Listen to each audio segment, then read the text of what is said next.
Your first home run, Burnsy, where was that? At the Coliseum, against Sean Estes and playing the Giants. And, Dallas could tell you that opening night and then against the Giants are the only games that we'll ever think about selling out at the Coliseum. And this is one of the ones where they had Mount Davis packed. And this is also when you didn't have to pay for tickets. So I left like 120 tickets that night. And it ended up taking them onto the stairs. And I'm euphoric. And Bill King was still around, the legendary Bill King, for a long time. And I haven't seen it in years. And even if I found the cassette, I wouldn't have a cassette to put it into.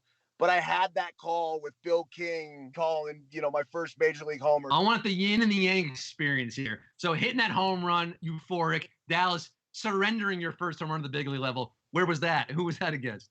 Oh, damn, dude. I believe that was so. I had a decent debut, right? I won my debut, and then that was the last ball game I won my rookie year. That's it. That was it. I went back to the Coliseum because I debuted in Baltimore, and then went back to the Coliseum and proceeded to have my ass handed to me by the Rays. Delman Young jumped ship on me, and then Rocco Baldelli jumped ship on me. And I think I gave up another one that I might have just tried to delete. But yeah, I think it might have been Delman Young, might have been the first one that I gave up. Is it possible to put into words for the layperson like myself, as someone who's never hit a home run, not even going back to the little league level, which is so pathetic to admit? It's all I want to do in life is just be able to trot around the bases, knowing I can take my sweet ass time, head back to the dugout, give some dap, and sit back and just raise a toast to myself. What is that like? And then conversely, I want to hear the other side of the equation from Dallas giving it up. I mean, look, it's pretty cool. I think Dallas would tell you, though, that, it really wasn't that much different than me jumping ship on my kid a couple nights ago. Yes. I mean, dude, I hit this ball way up there, up that mountain, and it was just like it was. Felt so good. I had the same feeling, man. So, I mean, the funny thing is that I can think of the first, when you say first home run for me, I don't think about Sean Estes. You know what I think about? I think about Ford Field in Portola Valley when I hit the ball over the fence for the first time. I was 11 years old, and it shattered my mom's wagon for kids station wagon. And the wagon for kid is because it had the license plate that said WGN for kid. I was so embarrassed, man.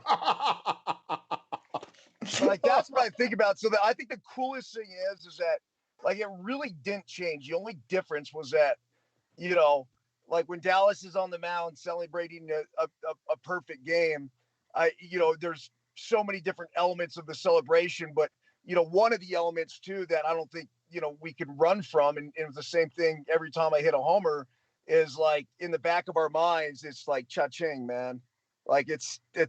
You're out there earning money, dude. It's funny because you have a short period of window to do it. And that's where it gets really interesting, with the dynamics of Major League Baseball, because guys are literally fighting to put food on their table. And, your earning window is so short. It's tiny. And so you have to try to maximize that as much as possible. I was running with a buddy today, and he's like, oh, yeah, baseball players, they should be good. And this and this, whatever. I'm like, dude, I said, no chance. I said, think about it. Of the guys in the league, I was just so top heavy with the guys that are making all the money. I said, and then after that, I said, the average lifespan of a major leaguer is 2.5 years. Well, guess when you first start making money?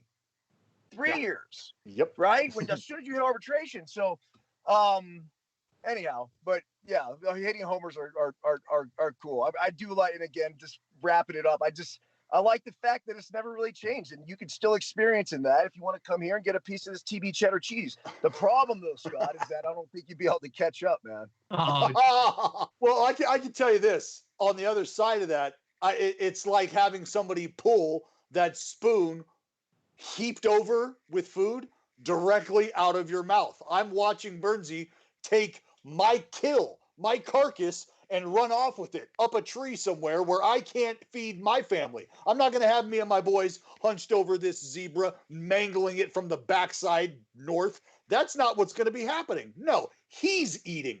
And I'm watching all of my friends that I've just given tickets to, like Burnsy, Yeah. go, Yeah. this is our boy out there getting his ass kicked right now. Somebody get him an L screen. Oh my God, I hope he can go back to school because this is not working out. That's what that feels like to give up a homer.